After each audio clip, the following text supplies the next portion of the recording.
bienvenue à tous mes abonnés, bienvenue à vous qui croyez en moi. Likez la vidéo, la partagez-la. J'espère que tout le monde se porte bien. Allez liker mon compte Facebook, ma page officielle, Ange Prisca le blog. Et puis prenez vos tabourets, on va encore faire bouger les lignes. Je suis sur les réseaux sociaux pour aider ma communauté.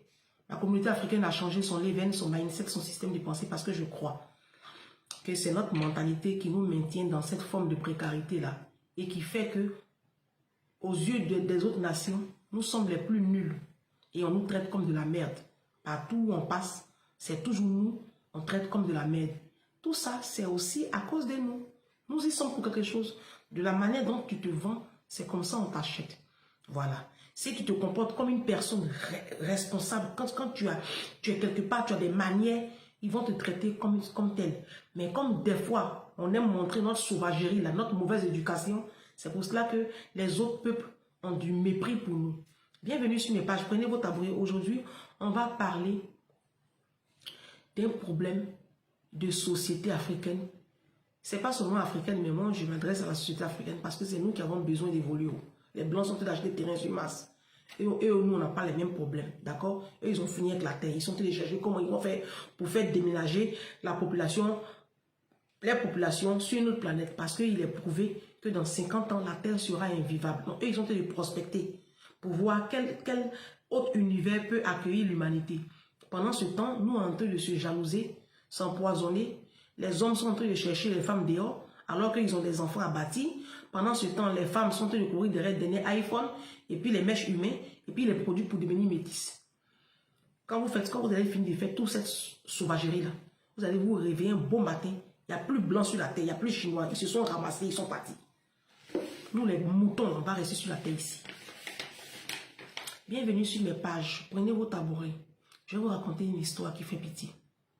Qui fait pitié et qui est l'histoire souvent de la plupart des papas, pardon, qui est souvent l'histoire de la plupart des hommes africains, de la plupart de nos papas. Vous savez, la Bible dit qu'il n'y a rien de nouveau sous le soleil. Moi, je n'ai jamais compris cette façon pour les Noirs de ne pas prendre soin de leurs enfants, de ne pas privilégier la vie, la construction de leurs enfants. Je n'arrive pas à comprendre cela. Depuis que je suis toute petite, je n'ai jamais compris pourquoi nos papas, nos oncles, nos tuteurs, pourquoi tout ce qui les intéresse, c'est les femmes dehors, c'est les maîtresses, c'est l'alcool, c'est le football, c'est leur plaisir personnel, quoi. Je n'ai jamais compris l'égoïsme, l'égocentrisme des Africains, des hommes noirs. Je n'ai jamais compris. Jusqu'à présent, j'ai 42 ans, je cherche toujours à comprendre c'est quoi le problème. Et puis, ils n'apprennent pas de la vie. Ils ont vu des proches qui ont négligé leurs enfants et puis aujourd'hui, ils sont dans la merde, mais ils continuent, vous continuez. C'est dommage. C'est vraiment dommage. Vous n'êtes pas obligé de faire des choses comme des sauvages. Franchement. Alors, je vous explique une histoire. Vous savez, quand on était très jeunes, il y a un film qui est paru à l'époque en Côte d'Ivoire. Un théâtre, les mains vides, d'Agué Daniel. Nos mamans, nos papas savent de quoi je parle. Alors, c'est une histoire vraie. Je vais éviter les noms et j'espère que si mon oncle tombe sur cette vidéo-là, il va se reconnaître, mais j'espère qu'il ne sera pas trop fâché contre moi. Parce que c'est l'histoire d'un de mes oncles que je vais vous expliquer. L'histoire se passe à Daloa, dans le sud-ouest de la Côte d'Ivoire. Il y a une maman qui a connu un jeune homme. Ils étaient très jeunes, elle est tombée enceinte. Et c'est l'histoire de beaucoup de nos mamans qui ont connu. Même aujourd'hui encore, ça existe encore. Elle est tombée enceinte. Et ce monsieur-là, il a refusé. Il dit que c'est pas lui qui a enceinté la femme. Il dit c'est pas lui. Quand elle a accouché, les gens sont venus lui rapporter que l'enfant là, il ressemble beaucoup. Hein. Après, il a reconnu l'enfant. Mais il n'était pas chaud. Et il a laissé la jeune fille là avec la grossesse. Et vous savez, à l'époque, quand tu tombes enceinte, tu fais un enfant, tu es obligé d'abandonner les études. Ben oui. Si. Les hommes, eux, ils peuvent continuer. Hein. Les hommes, quand ils enceintent, là, ils peuvent continuer. C'est pour cela que vous faites attention. À mes jeunes soeurs, allez à l'école. Allez à laisser le sexe. Là, j'ai déjà fait une vidéo. Les dangers du sexe quand tu n'es pas encore réalisé. Laissez le sexe. Parce que les hommes, là, ils vont vous bousiller votre vie. Ils vont vous bousiller votre vie, les hommes. Laissez-les aller à l'école, cherchez vos diplômes, cherchez le travail. Quand vous avez votre sécurité financière entre les mains, les hommes même qui vont venir vous dire bonjour, eux-mêmes, ils vont se tamiser là-bas. Ils vont faire sélection eux-mêmes, hein, c'est pas toi, c'est eux-mêmes, ils vont se sélectionner puis ils vont rentrer dans ta vie. On attire à soi que ce qu'on est. D'accord? Donc, je continue l'histoire. Cette femme-là, elle s'est battue. Contre vents et marées, elle était la risée de sa famille, la risée de son quartier. Une jeune maman de rien du tout. Elle avait quoi, 16 ans ou 17 ans. Elle a élevé sa petite fille. Après, elle a rencontré d'autres mésaventures. Elle s'est battue. Avec tous ces enfants-là, elle s'est battue. Et la petite là a grandi. Cette dame-là, elle est devenue une dame. Elle a eu son bac à Daloa et elle dit qu'elle sera étudier le droit à Abidjan. Sa maman dit, ah, je n'ai pas les moyens. Elle dit, maman, je vais me débrouiller. Je vais me débrouiller. Quand une jeune fille en Afrique te dit, je vais me débrouiller, je n'ai pas besoin de vous dire ce que ça veut dire. On est d'accord? Elle allait se débrouiller. Alors qu'elle a un papa, elle a un père, elle a un géniteur, elle a quelqu'un de qui elle est sortie. C'est sa photocopie même. Mais elle dit, elle va se débrouiller parce qu'elle aime l'école, elle veut réussir. Pour sortir ses frères et sa mère de la misère. Elle avait cette détermination-là. Donc, elle part à Abidjan. Elle s'est débrouillée. Hein. Elle s'est débrouillée. Elle est sortie juge. Non, c'est une histoire vraie, je ne mens pas. Hein. Elle est juge en Côte d'Ivoire. Cette dame-là, elle est juge en Côte d'Ivoire. Elle est sortie juge. Et vous savez, on a dit à soi ce qu'on est. Tu ne peux pas être juge et puis tu vas aller épouser un instructeur ou un professeur de lycée ou même de collège. Non, je ne dis pas que ce que vous faites là, c'est pas mauvais. Mais votre salaire est petit. Juge là, c'est l'argent. Elle a le pouvoir, la femme. Tous les Libanais du plateau là viennent déposer enveloppe chez elle les soirs. Ce n'est pas votre camarade. Non, elle ne peut pas l'épouser. Juge, elle a le pouvoir. Elle est juge, hein. Au tribunal d'instance du plateau là, elle est juge. Ce n'est pas n'importe qui. Elle commande les commissaires de police. Elle commande les officiers de police. Elle est juge dans la hiérarchie juridique là. Elle a du pouvoir. Si. C'est pas camarade de quelqu'un. Donc, quand tu as un tel statut là, ton mari c'est qui? Elle est tombée sur un homme très puissant, très riche. Il a un côté ghanéen, un côté ivoirien. C'est un grand entrepreneur, il voyage beaucoup. Et lui, il a fait les États-Unis. Donc, il a un mindset, laisse tomber. Ah non, lui, il a un mindset. Non. C'est un anglophone, c'est pas... Vous savez, les francophones sont beaucoup sauvages. Donc, lui, c'est pas ça. C'est un homme éduqué, qui a de la prestance, qui... Voilà. Donc, imaginez les deux, là, ça fait une bombe. Maison, la femme l'a déposée pour sa maman à Cocody. D'abord pour elle-même, hein. Elle habite à la Riviera. Quand elle a fini de construire sa grosse maison, elle a déposé aussi pour sa maman. C'est là maintenant, les échos commencent à partir au village. Son papa, il n'est rien devenu. Vous savez, c'est la parole de Dieu. Hein? Tu ne peux rien devenir. Tu as abandonné tes enfants. Tu ne peux rien devenir dans la vie. Là. Tu travailles, hein? Mais toi-même, tu ne sais pas où ton argent rentre. Et puis, tu finis misérable. Très, très misérable. Nos papas, là, c'est dans ça, ils sont là. Ils se reconnaissent quand ils vont écouter ma vidéo, là. Parce que quand tu négliges tes enfants, ce sont vos enfants qui vont vous faire demain. Vous les faites comme ça, vaga. Et puis après, vous faites pitié. Vous faites pitié. Hein? Après, vous faites pitié. Il y a des hommes là, ils bâtissent leurs enfants. Quand ils vieillissent comme ça, là, les enfants là même luttent pour eux. Mais ceux qui vont te donner à manger dans tes vieux jours là, tu fais rien eux. Pendant que tu es encore en pleine santé. Toi, ce sont les femmes, les boîtes de nuit, l'alcool, la cigarette, le vin, le chaud. Cette impulsion personnelle, c'est ton égoïsme là, que toi tu entretiens. Mais tu veux quoi? Donc le monsieur là, il n'est rien devenu, le papa là. C'est l'oncle de mon oncle à moi. Donc, on lui a dit, ah, ta fille que tu as reniée il y a 30 ans là, elle est devenue juge aujourd'hui. Tu ne peux pas avoir faim comme ça dans Daloa là, au village ici. Hein? Il faut aller voir. Et c'est comme ça qu'il a repris contact avec la maman de la petite fille là, qui est devenue aujourd'hui juge. Il reprend contact avec la... Vous savez, nos mamans là, elles ne savent pas garder les choses dans leur cœur. Elle dit, ah, moi vraiment, je te pardonne. Mais ta fille là, ah, je vais voir avec elle. Je voyais son mari. Vous savez, il y a des départements, quand tu te lances dedans là, ça te forge aussi ton caractère. Hein. Ceux qui ont étudié le droit, ceux qui ont étudié sciences économiques, sont des personnes, les femmes qui ont étudié généralement le droit et sciences économiques, ce sont des femmes qui ont du caractère. Moi, comme ça, j'ai étudié l'économie. Oui, oui. Michelle Obama, elle a fait droit. C'est pour ça que son mari il a peur d'elle là. Et son mari l'a respecté. Les femmes qui ont fait droit là, de toute façon, leurs maris ont peur d'elle. Les femmes qui ont fait droit là. On continue l'histoire. Il a appris donc, la maman a essayé d'appeler le mari de sa fille. On a tellement peur. Juge. Yeah. Donc le mari a essayé de commencer à préparer sa femme. On dit, ah, entre-temps, la femme, elle est devenue chrétienne. Elle est chrétienne. Elle aime Jésus. Franchement, c'est Dieu même qui l'a aidé à être où elle est là. Donc, chemin faisant, vous connaissez nos papas, nos hommes africains là, ils ne connaissent pas la honte. Nos hommes africains là, j'ai dit que, ça dit que, ils ne connaissent pas la honte, hein. Non, eux ils ne connaissent pas la honte. Le blanc, quand le blanc abandonne son enfant, même quand il apprend que l'enfant est une superstar, il ne vient jamais lui demander quelque chose. Johnny Hallyday, son papa l'a abandonné. L'artiste Johnny Hallyday qui est décédé dernièrement, là, il y a 3 ans ou 4 ans, je ne sais plus là. Johnny Hallyday, son père l'a abandonné. Son père était encore en vie quand Johnny Hallyday est devenu Johnny Hallyday. Son père n'était pas hyper riche, il se débrouillait. Mais il n'est jamais allé demander quoi que ce soit à son fils. Voilà la différence entre les blancs et les noirs. Blanc abandonne l'enfant. Hein. Mais quand blanc revient dans la vie d'un enfant, c'est pour lui laisser soit un héritage, ou même pour lui dire, je suis juste ton papa.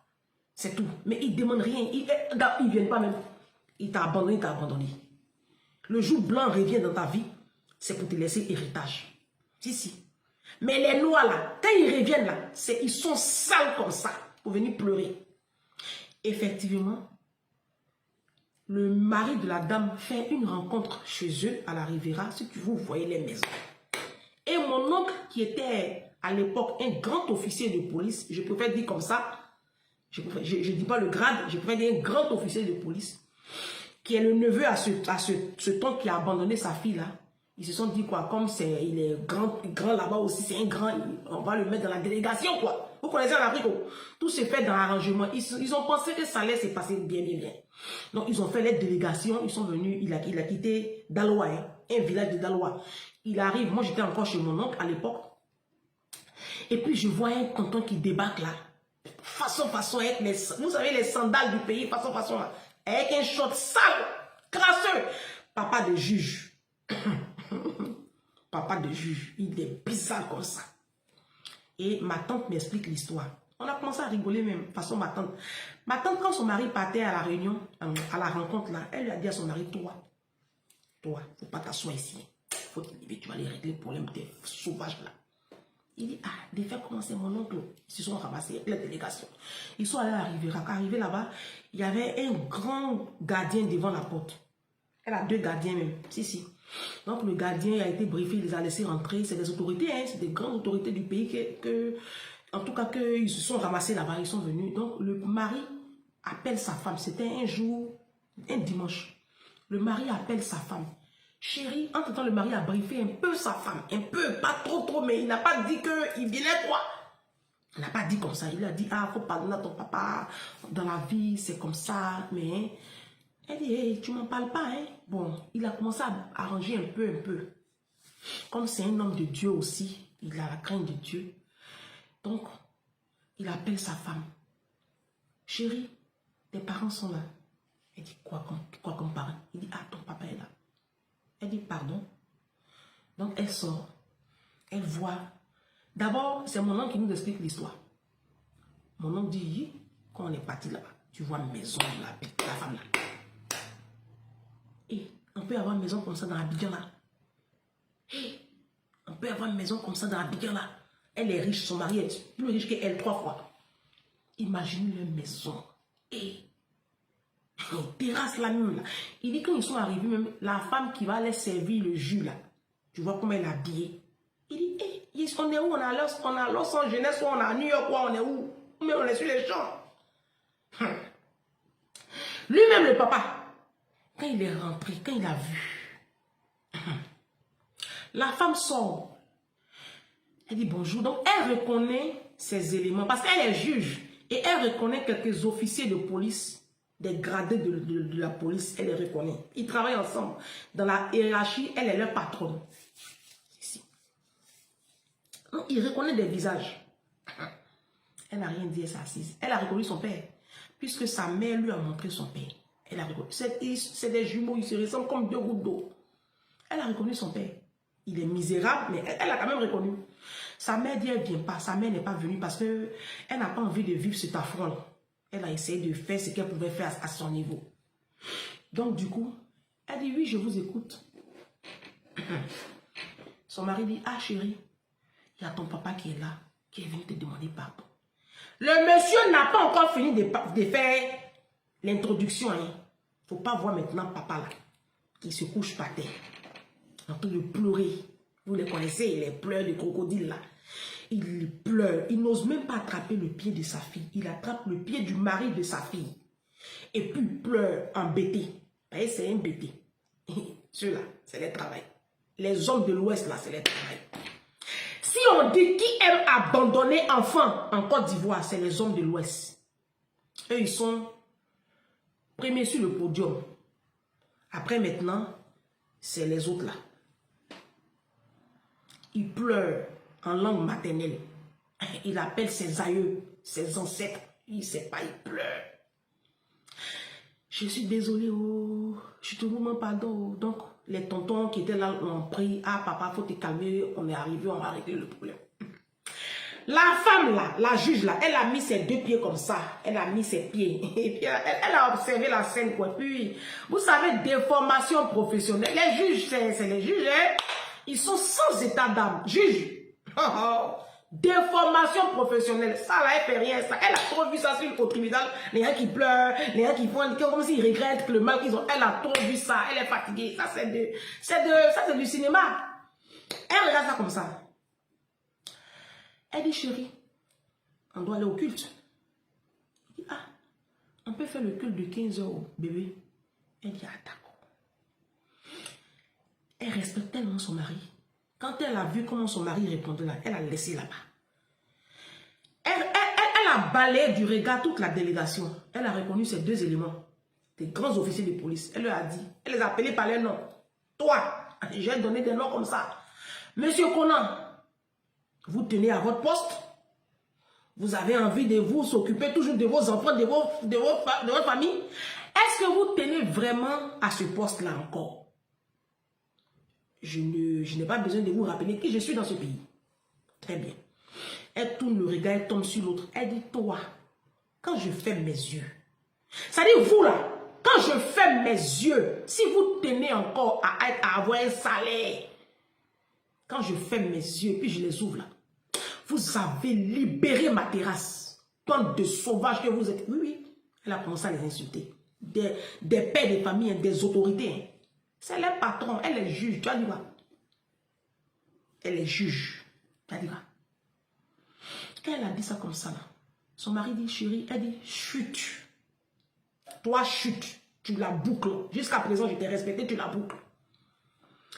Et puis, elle appelle maintenant son majordome. Elle dit, vous me mettez toute cette clique-là dehors. Elle les a jetés dehors. Elle les a jetés dehors. Comme des malpropres des autorités. Quand mon oncle est venu à la maison, de toute façon, sa femme s'est moquée de lui. Vous voyez? Vous voyez? Elle dit, elle n'en a rien à foutre. Sa maman a tout fait. Sa maman a tout fait. Elle dit, niet. Elle dit que elle, on appelle ça les mains vides Daniel. Enfant, tu as abandonné là. L'enfant là, il va devenir quelqu'un. C'est une question de temps. Le second nom de Dieu là, c'est le temps. Enfant, abandonnez là. Ou même des fois, vous n'abandonnez pas en tant que tel. Vous êtes là, dans le foyer. Et puis, vous ne vous en occupez pas.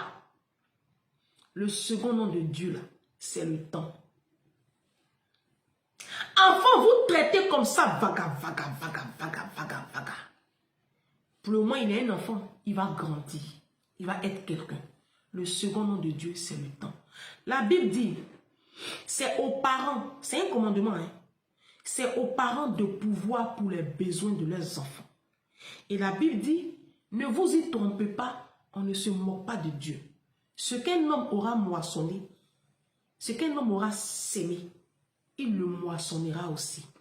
Et il y a un autre verset de la Bible qui me plaît beaucoup. Je ne sais plus, c'est dans le livre de 2 Corinthiens 6, un truc comme ça. Je ne sais plus.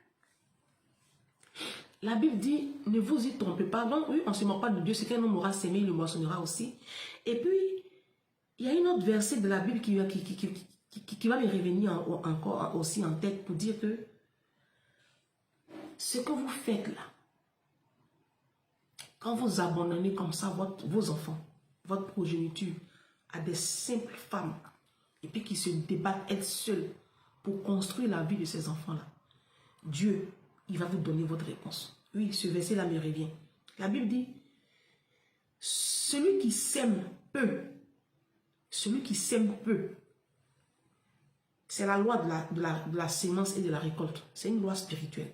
Celui qui sème peu, récoltera peu.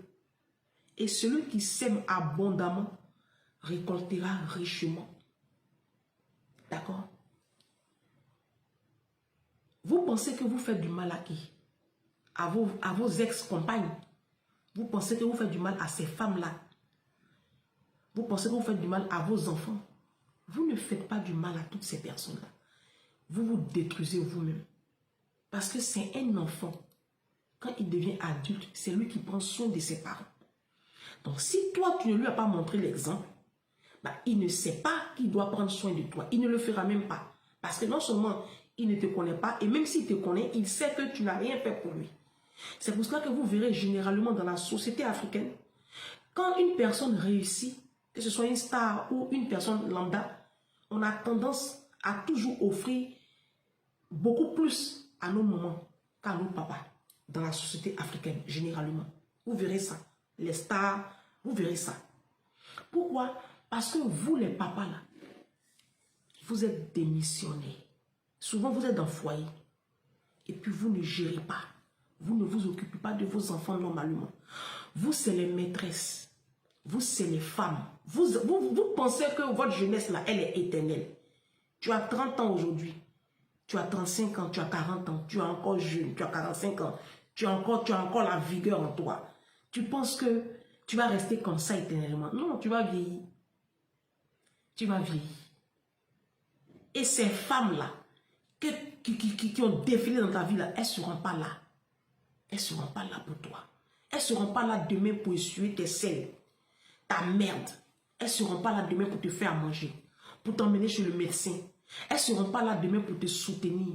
Quand tu commences à développer une pathologie. Non, ce sont tes enfants. Ce sont tes enfants qui vont te porter, qui vont prendre le relais. C'est la Bible qui le dit. C'est la vie qui le veut ainsi. C'est les enfants demain qui ont la lourde charge de s'occuper de leurs parents quand ceux-là se sont occupés aussi d'eux. Si tu n'étais pas occupé de tes enfants, qu'est-ce que tu attends d'eux dans tes vieux jours? Non. Non. Tu n'auras rien et tu vas souffrir le martyre. Et tu vas souffrir la misère. Vous n'êtes pas intelligent. Vous les hommes noirs, là, vous n'êtes pas du tout intelligent. Vous êtes très bêtes. Parce que quand tu es intelligent, tu sais que tu dois bâtir ton enfant. Ta priorité là, ce n'est pas les maîtresses.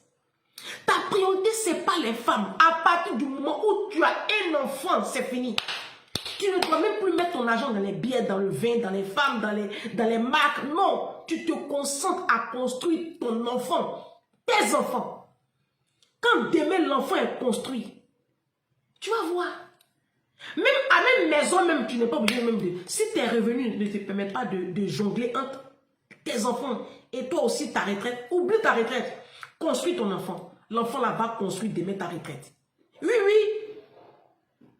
Mais vous n'êtes pas dans cette dynamique-là. Vous n'êtes pas dans ce process-là. Mais qu'est-ce que c'est? C'est quoi cette société-là? C'est quoi cette société-là? Les Africains, vous avez quel problème? Vous avez quel problème? Pourquoi vous n'arrivez pas à comprendre qu'un homme, il est le chef de son enfant. Il est responsable de son enfant.